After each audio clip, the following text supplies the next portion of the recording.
In this section of Toca A Ti, we're going to be talking about irregular verbs in the present tense and affirmative informal commands. Irregular verbs in the present tense. The best thing about learning irregular verbs is that some of the most common verbs are also some of the most irregular. These are including ir, ser, dar, and estar.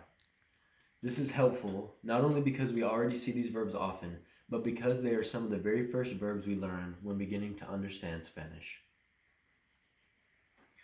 Some examples of irregular verbs in the present tense. Some of the best verbs to look at for this are hacer, poner, valer, and salir. For example, hacer, yo hago, is irregular. Poner, yo pongo. Valer, yo valgo. And salir, yo salgo. Now on to affirmative informal commands. These commands are the kind you would use when attempting to tell someone or something to do an action. This is anything normal that you would do on a day-to-day basis, telling your friend to reach for something or telling your computer to work. This includes friends, families, pets, and anything you can give a command to. With an affirmative informal command, it is understood that a tu, or you, is before the command, yet it is not written. This is similar to many phrases in English as well.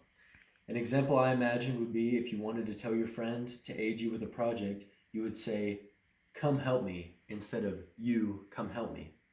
When speaking to someone while looking at them, it is also implied that you're speaking to them, meaning you can drop the tu before writing an affirmative informal command.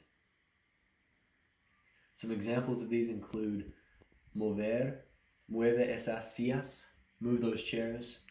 Escribir, escribe el ensayo, write the essay.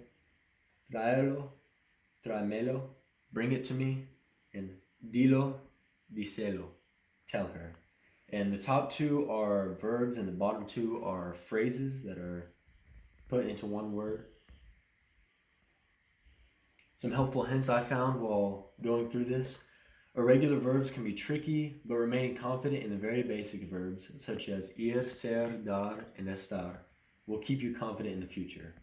Also, with affirmative informal commands, you should think of them as direct phrase at someone. This helps you grasp the concept of dropping the tu before the phrase.